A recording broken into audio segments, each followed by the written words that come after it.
विवाद में भाई ने किया भाई का कत्ल। रिश्तों को कलंकित करते हुए बेटे ने की पिता की हत्या। रिश्तों को शर्मसार कर पत्नी ने प्रेमी के साथ मिलकर की पति की हत्या। आए दिन अखबारों की सुर्खियों में और टीवी चैनलों पर ऐसी खबरें पढ़ने और देखने को मिल रही हैं। आखिर वर्तमान दौर में रिश्तों की कड़ी इतनी कमजोर क्यों हो गई है और लोग अब पवित्र रिश्तों की मर्यादा को लांघकर अपनों का ही कत्ल करने में गुरेज नहीं कर रहे हैं। आखिर ऐसी कौन सी वजह है कि लोग अपने जरा से लाभ के लिए रिश्तों को कलंकित कर अपने हाथ खून से रंग रहे हैं।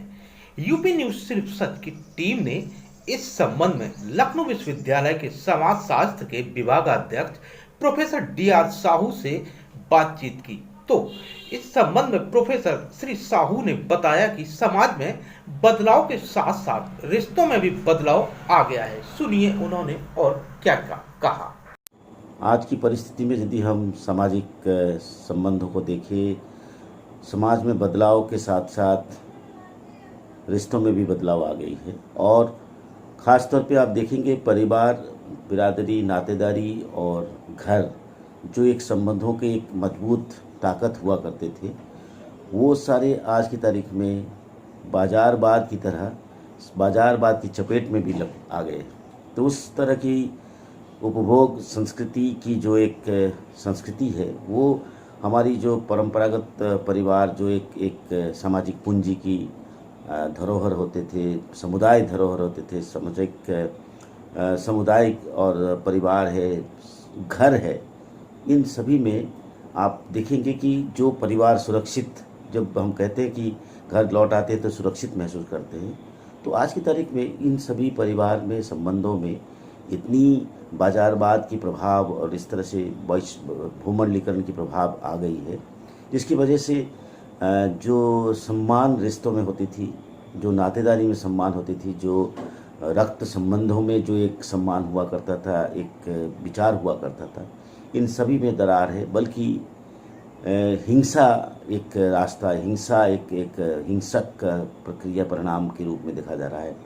भाई बहन में, भाई भाई में, पिता पुत्र में, हर पति पत्नियों के संबंधों में देखें और बिरादरी के संबंध में देखें, तो ये है एक तरफ तकनीकी की विकास, एक तरफ विज्ञान की तार्किकता के आधार पर समाज, और एक तरह से तकनीकी की विकास की वजह से नई ये सूचना की दौर है। और सूचनाओं की दौर की वजह से आज की तारीख में हम देख रहे हैं कि बहुत सारे समाज में जो घटनाएं हैं वो मौन की संस्कृति नहीं है, बल्कि एक आवाज़ की संस्कृति की तरह आ रही है। तो ये बात सही है, परिवार और नातेदारी और समुदाय में जो बातें पहले उसको कारपेट के अंदर डाल दिया जाता था, चुप्पी की संस्कृति कहा जाता था, अब वो नहीं है।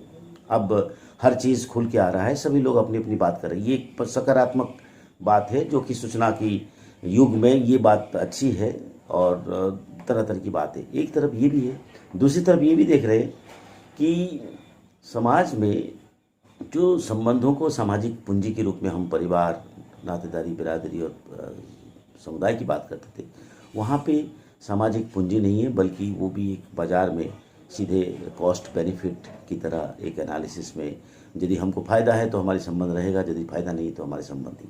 तो ये एक कहीं एक संकट हमारे समाज में दिखाई दे रहा है। और इस खासतौर पे पैंडेमिक के समय में, इस कोविड-19 के समय में, आज की तारीख में हम सब घर में रहते हैं, सुरक्षित रहना चाहते हैं। तो इस कॉन्टेक्स्ट में हम तो ये बताना चाहेंगे कि अभी भी भारत एक ऐसी समाज है, इसकी संस्कृति है, जो अभी भी हम परंपरागत समाज की जो सामाजिक पूंजी है, इसको यदि हम बचाए नहीं रखेंगे, हो सकता है कि हमारे समाज में भी वही अकेलेपन, उसी तरह से अलगाववादी विचार, उसी तरह की आत्महत्या, तरह तरह की अपराध, तरह तरह की विसंगतियाँ दिखाई देगी।